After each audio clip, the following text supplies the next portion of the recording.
Heart of the ocean episode 144। Terrace पर अनकहा इकरार और एक खूबसूरत तोहफा। टेरेस प्यार का एहसास और मिसेस अग्निहोत्री आकांक्षा श्लोक को अपने हाथों से खाना खिलाने के बाद जैसे ही अपना हाथ वापस खींचने लगी, श्लोक ने झटके से उसकी नाजुक कलाई पकड़ी और उसे अपनी ओर खींचते हुए कहा, नहीं, अब तो हम मिसेस अग्निहोत्री के हाथ से ही खाना खाएंगे। श्लोक के इस तरह अचानक अपनी तरफ खींचने से आकांक्षा पल भर के लिए सहम कर वहीं रुक गई। कुछ पलों तक श्लोक की गहरी आंखों में एक तक देखने के बाद उसके होंठों पर एक बहुत ही प्यारी सी मुस्कुराहट तैर गई। उसने बिना कोई नखरा दिखाए मुस्कुराते हुए अपने हाथों से श्लोक को खाना खिलाना शुरू कर दिया। श्लोक भी प्यार से आकांक्षा को अपनी प्लेट से खाना खिला रहा था। उस विशाल और भव्य बिल्डिंग की सबसे ऊपरी छत पर ठंडी ठंडी हवाएं गुजर रही थीं, जो बार बार आकांक्षा की रेशमी जुल्फों को उड़ाकर उसके गुलाबी गालों पर बिखेर देती थीं। श्लोक उस झिलमिलाती रोशनी में चमकते आकांक्षा के सुंदर चेहरे को एकटक निहारे जा रहा था। उसने धीरे से उसका हाथ अपने हाथ में लिया और बेहद धीमी आवाज में पुकारा, आकांक्षा। अपने नाम को श्लोक के मुंह से इस तरह सुनते ही आकांक्षा ने तुरंत अपना सिर ऊपर उठाया। बहुत कम ही ऐसा होता था जब उसके डॉक्टर साहब उसका नाम पुकारते थे, और वो खास पल आकांक्षा को हमेशा बेहद पसंद आता था। उसने प्यार से मुस्कुराते हुए कहा, कहिए श्लोक ने उसका हाथ थामकर उसे कुर्सी से उठाकर खड़ा किया और टेरेस की रेलिंग की तरफ आगे ले जाते हुए गंभीर आवाज में कहने लगा, तुम मेरे बारे में अब सब जानती हो आकांक्षा। मैं ऐसे काम भी करता हूं जो कानून और दुनिया की नजर में गलत है।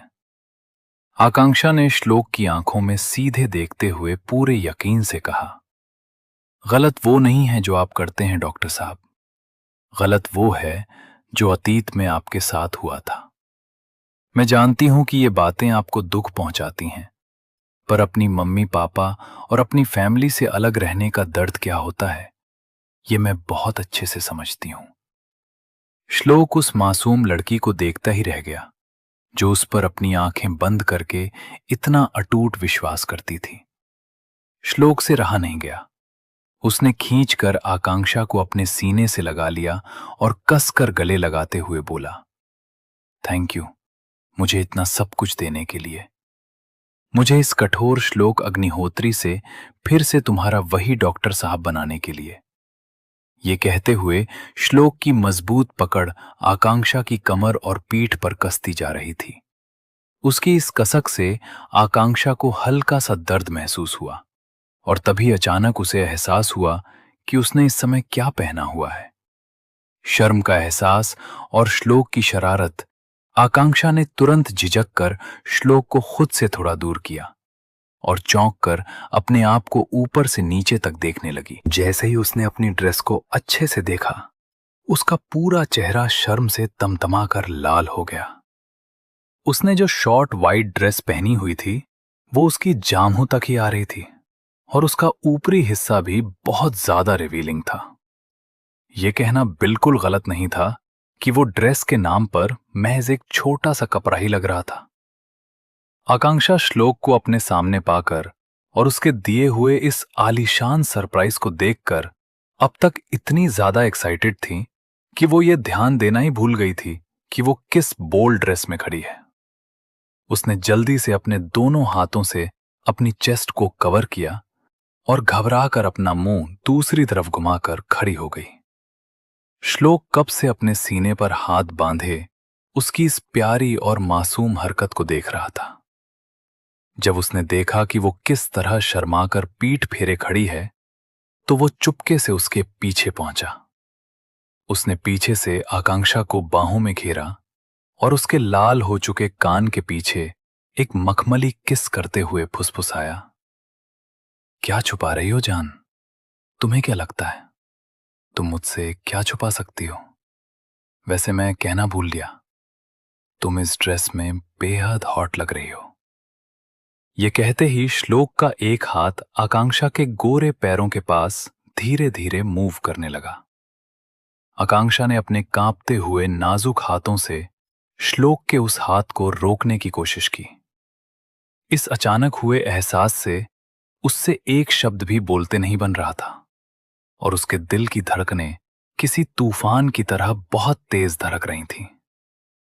श्लोक ने उसके कांपते हाथ को उठाकर अपने होठों के पास ले जाकर एक लंबा किस किया और पूछा, तुम्हें मेरा ये सरप्राइज पसंद आया?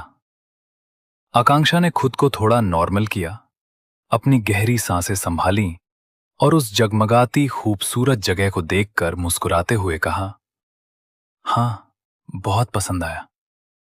वैसे ये आखिर कौन सी जगह है? श्लोक ने उसे अपनी तरफ पलटा और उसकी आंखों में देखकर कहा, यह हमारा नया होटल है। तुम्हें पसंद आया ना?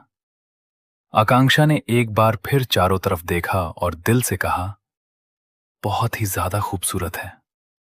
श्लोक ने अपनी उंगली आकांक्षा के नर्म होठों पर फेरते हुए एक शरारती मुस्कान के साथ कहा, तुम्हें याद है तुमने सुबह मुझसे कहा था कि तुम मुझे कोई गिफ्ट देना चाहती हो? ये सुनते ही आकांक्षा को उन दोनों की सुबह की हुई वो नटखट बात याद आ गई। कुछ पल तक सोचने के बाद उसके होठों पर एक बहुत ही प्यारी और रहस्यमयी मुस्कुराहट खिल उठी। वो घुटने के बल नीचे बैठी, उसने अपने दोनों हाथों को हवा में फैलाया और श्लोक की आंखों में आंखें डालकर बोली, एक खूबसूरत समर्पण और जुनूनी रात टेरेस, तुम पहले से ही मेरी हो। आकांक्षा ने घुटनों के बल बैठकर श्लोक की आंखों में आंखें डालते हुए बहुत ही मासूमियत से कहा, मुझे नहीं लगता कि मैं आपको कुछ ऐसा दे सकती हूं जो आपके पास पहले से ना हो, सिवाय एक चीज के, और वो हूं मैं खुद। ये कहते हुए उसकी आंखों के कोरों में हल्की सी नमी तैर गई।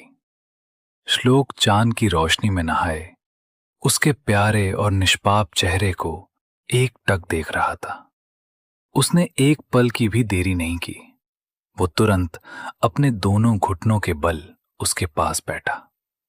उसने आकांक्षा के नाजुक हाथों को अपने मजबूत हाथों में थामकर अपनी तरफ खींचा और मुस्कुराते हुए बोला, नहीं तुम मुझे वो भी नहीं दे सकती।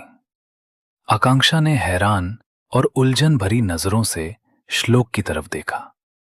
श्लोक ने अचानक झुककर उसके निचले होंठ पर हल्का सा काट लिया और शरारत से फुसफुसाया, तुम तो पहले से ही मेरी हो जान, और कोई अपनी ही चीज को वापस कैसे दे सकता है?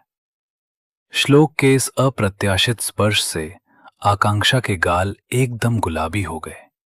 वो मारे शर्म के झट से उठी और वहां से भागने लगी, पर श्लोक ने तुरंत आगे बढ़कर उसकी कलाई थाम ली और खींचते हुए कहा, अब तुम मुझसे भाग नहीं सकती मिसेस अग्निहोत्री। आकांक्षा ने एक पल के लिए अपनी आंखें बंद करके अपनी धड़कनों को काबू में किया। उसने मुड़कर श्लोक की आंखों में देखा और बेहद एहसास से बोली, अपने वजूद से कोई कभी नहीं भाग सकता डॉक्टर साहब, और ना ही अपनी परछाई से।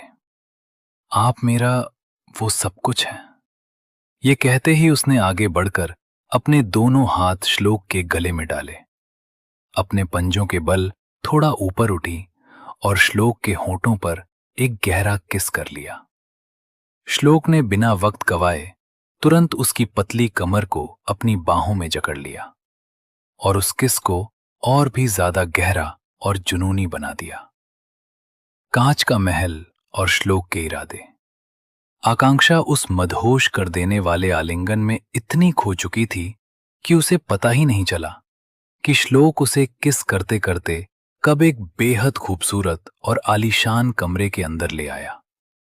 वो एक अद्भुत घर था जो पूरी तरह पारदर्शी कांच का बना हुआ था। पूरा कमरा संगमरमर जैसे सफेद कॉटन के पर्दों से ढका था। छत पर एक बेहद भव्य झूमर टंगा था जिसकी सुनहरी रोशनी पूरे कमरे में एक जादुई चमक बिखेर रही थी। सफेद और सुनहरे रंग के शाही इंटीरियर के साथ वो कमरा किसी राजमहल से कम नहीं लग रहा था। श्लोक ने आकांक्षा को बहुत ही नजाकत से बेड पर बिठाया, जिस पर लाल गुलाब की पंखुड़ियों से बेहद खूबसूरत डिजाइन बनाई गई थी। आकांक्षा, जो श्लोक के इस जुनूनी प्यार से पूरी तरह सुध-बुध खो बैठी थी, जैसे ही होश में आई, आसपास का नजारा देखकर हक्की बक्की रह गई। इससे पहले कि वो श्लोक से कुछ पूछ पाती, उसकी नजर श्लोक पर पड़ी। श्लोक अपने ब्लैक 3 पीस सूट की जैकेट को उतारकर साइड में रख रहा था और अपनी टाई की नॉट को ढीला कर रहा था। ये देखते ही आकांक्षा की आंखें फटी की फटी रह गईं। वो घबराकर बेड पर थोड़ा पीछे खिसकते हुए बोली, डॉक्टर साहब, मुझे आपके इरादे बिल्कुल भी ठीक नहीं लग रहे। श्लोक ने अपनी शरारती और कातिलाना निगाहों से उसे देखा और उसकी तरफ एक एक कदम बढ़ाते हुए कहा, और अगर यही बात मैं तुम्हारे बारे में कहूं तो क्या ख्याल है? ये कहते हुए श्लोक की नजरें आकांक्षा के उन गोरे सुडौल पैरों पर जाकर टिक गईं, जो उसकी उस छोटी सी वाइट ड्रेस से साफ झलक रहे थे। श्लोक की नजरों का पीछा करते ही आकांक्षा को अपनी ड्रेस का ध्यान आया। उसने तुरंत बेड पर बिछा ब्लैंकेट खींचा, खुद को उससे कवर किया और मुंह बनाकर बोली, ये आपकी गलती है। आपने ही मेरे लिए ऐसी ड्रेस चूज की है, वो भी जानबूझकर। श्लोक ने एक ठंडी आह भरी बेड पर उसके पास पहुंचा और उसकी ठुड्डी को अपनी उंगलियों में पकड़कर कहा, मेरा पूरा राइट है कि मैं तुम्हें जो चाहे वो पहनाऊं और तुम्हारे साथ जो चाहे वो करूं, क्योंकि तुम ही तो हो जिसने खुद को पूरी तरह मुझे सौंपा है। क्या ऐसा नहीं है? मीठी तकरार और प्यार भरा बदला। आकांक्षा के पास इस बात का कोई जवाब नहीं था। श्लोक वही इंसान था जिसने उसे एक नई जिंदगी दी थी, उसे बेइंतहा खुशियां दी थी। वो नहीं जानती थी कि वो श्लोक के लिए क्या कर सकती है, पर वो उसके लिए वो सब कुछ करना चाहती थी जिसकी वो उससे उम्मीद उठ रही था। ये सोचते ही उसने खुद आगे बढ़कर श्लोक के सूट का कॉलर पकड़ा और उसे अपनी ओर खींचा, जिससे श्लोक सीधा उसके ऊपर आ गया। श्लोक की गहरी आंखें सीधे आकांक्षा की आंखों में झांक रही थीं। आकांक्षा ने प्यार से श्लोक के माथे पर एक मखमली किस किया और मुस्कुराकर बोली, मैंने कब कहा कि मुझ पर आपका हक नहीं है? मैंने तो अपना ये वजूद ही आपके नाम कर रखा है। अब चाहे आप मुझे जिंदा रीजन दें या मार डालें। उसकी बात पूरी होने से पहले ही श्लोक ने उसके होंठों को अपने होंठों में भींच लिया। उसने आकांक्षा के होंठ पर हल्का सा बाइट किया, जिससे आकांक्षा के मुंह से एक हल्की सी चीख निकल गई। श्लोक ने नकली गुस्से में उसे घूरते हुए कहा, मैं तुम्हें पहले भी बोल चुका हूं आकांक्षा, तुम्हें मरने की इजाजत बिल्कुल नहीं है, और ना ही मेरी मौजूदगी में ऐसे बेतुके शब्द कहने की। श्लोक की ये बात सुनकर आकांक्षा खिलखिलाकर मुस्कुरा दी। उसने शरारत में श्लोक को हल्का सा धक्का दिया और खुद उसके ऊपर आकर बैठ गई। वो नटखट अंदाज में बोली, अच्छा, तो अगर मैं आपकी बात नहीं मानूंगी तो आप मुझे इस तरह काटेंगे। अब देखिए मैं आपके साथ क्या करती हूं। ये कहते ही उसने पूरे हक और प्यार से श्लोक की चौड़ी सीने पर एक प्यारा सा बाइट कर लिया। आगे की कहानी जानने के लिए सुनते रहिए माई सीक्रेट लव, सिर्फ और सिर्फ हमारे YouTube चैनल ऑडियो ड्रामा पर।